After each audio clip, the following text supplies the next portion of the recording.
Hi guys, welcome back to the channel. It's Paul, Mike 0 Whiskey November uniform, or 26 Charlie Tango 730 if you catch me on at 11 metres and PMR 446. Now, just want a quick one on the NanoVNA. So, if you get one of these, it will come with this USB-C to USB-C cable. Now, what you can do with that is you can plug it into a mobile phone.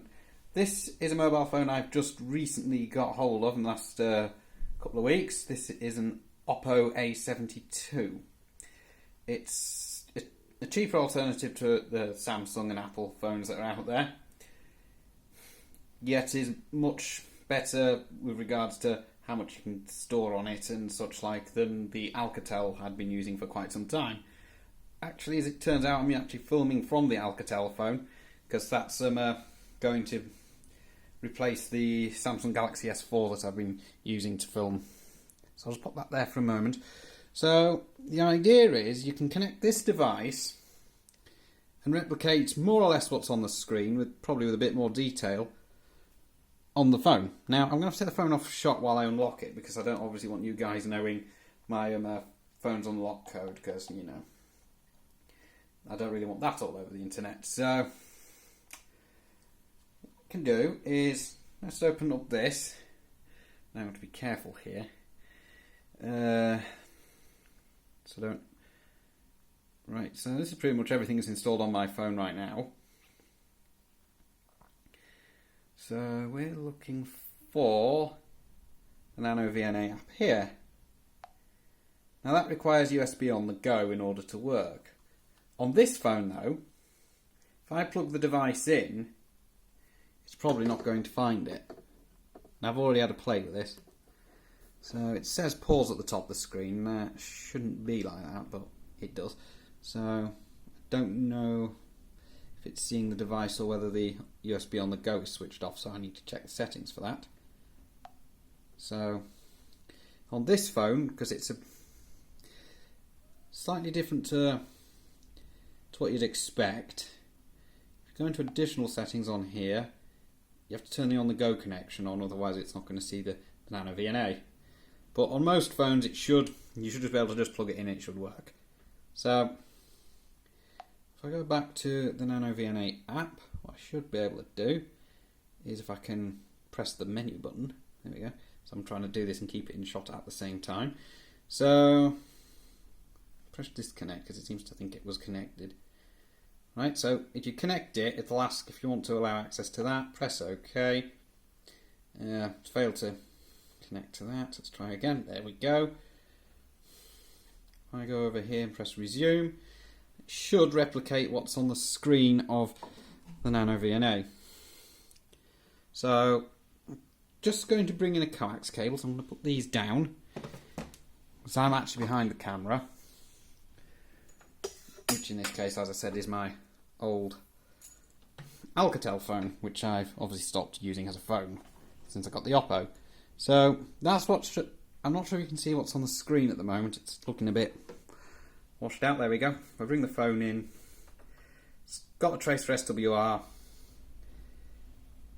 but I'm not going to calibrate this because there's no point in me going through the motions of calibrating it if this is just a quick demonstration. So I'm going to plug this into here.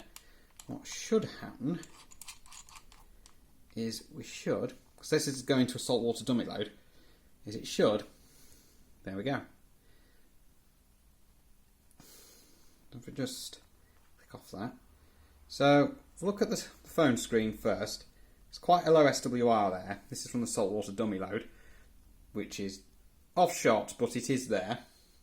It's basically a peanut butter jar with 2 electrodes, salt water and an SO239 in it, which is easy to make, and there are instructions out there on the World Wide Web for you to make that. I might actually demonstrate the making of one of these at some point. So if we look at the screen of this now, you see that the data on both is exactly the same. It starts at 1 megahertz and stops at 30 megahertz, so pretty much all of HF is being sampled there. So, but that's just showing that that's perfectly fine with most of HF, if not all of it. So that's just a quick video just to show that you can actually connect the NanoVNA to a mobile phone, any mobile phone that's running the Android operating system. I don't think it can be done with iPhones because obviously they use a different proprietary type connector. But you can do it with pretty much most, if not all, Android phones. The phone just has to support USB on the go. So the USB-C to C cable can also be used with a computer. So some computers actually do have a USB-C connection on them. So I'm just going to disconnect that all now so I can bring my phone back in and obviously use my phone for its intended purpose, which is making phone calls. So that's basically just a quick video there just to show you that that can be done. I mean, it's probably been demonstrated elsewhere. This NanoVNA, bought that off eBay. You can search on eBay for that, or if you go onto the channel Fred in the Shed, it's the same unit that he has. There should be a link to a seller there as well. I believe I might have purchased that from the same seller as Fred did, so if you look on Fred in the Shed's channel, that's a good place to start. So, and it's a channel I recommend actually if you're into CB, because he doesn't really do things to a complicated level. He's just simple and honest. So that's basically the NanoVNA connected to the saltwater dummy load, which is just off the shot there. It's next to my CRT SS9900, which I'm obviously not using at the moment because I don't have an antenna up for 10 metres. Yeah, so my cluttered operating position. It's a wee bit cluttered at the moment, so I haven't really been in here much. It's obviously with my current job. And yeah, so NanoVNA, very good piece of kit. You can connect it to a computer and you can connect it to your mobile phone. So if you need to see the display on a screen that's slightly bigger, you can do the same with an Android tablet as well. I do have an Android tablet that I could demonstrate that with, but I don't have a USB on the go adapter for it. So, because it uses a micro USB connector rather than USB-C, which is what's on this one. So that's for another day, I think. So I'm going to try and get more videos up because at the moment, obviously with my work, it's taking a lot of time, and I need to do overtime, and I've got to get my car in for repair next week as well. So the videos might not come in as quick as I'd like. So I'm still working on the videos, and yeah, this is just, like I said, just a little quick 10-minute video. Well, it's about 8 minutes according to this.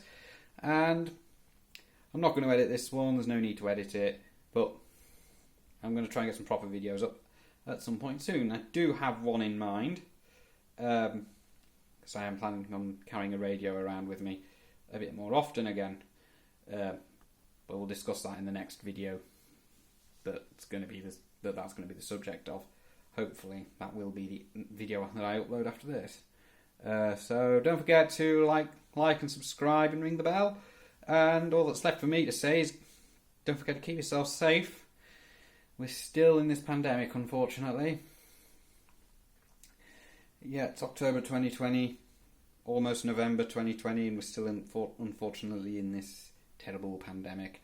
So you keep yourself safe, guys, and get on the radio. And if you have to isolate because of the coronavirus, yeah, just get on the radio and don't feel as though you're isolated, because there's people out there on the radio. If you've got an amateur radio licence, let's get on your local repeater or even the hubnet if you've got a little hotspot. If you've got a CB radio, there's going to be somebody out there, so just give a shout and see who comes back to you. So yeah, just keep yourself safe, and I'll wish you 7-3 for now, and I should have something else up hopefully very soon. So as I say, work's been busy. It's getting busier now at this time of year, so obviously I've got to take that into consideration, and they might offer me extra overtime, which might be necessary because I do have vehicle repairs to pay for, unfortunately. So I'll catch you on the next one, and these NanoVNAs aren't expensive either, so if you need a basic vector network analyzer, that doesn't cost too much. It's not 100% accurate, but it's accurate enough for what I need it for and what most people would need it for. And then, yeah, get yourself on eBay and have a look for those. Or, if you go on the Fred in the Shed's channel, he's got a link to a seller that sells these on his little video of the device. So, yep, 7.3 for now. Keep yourself safe. Don't forget to like and subscribe. And I'll catch you in the next one.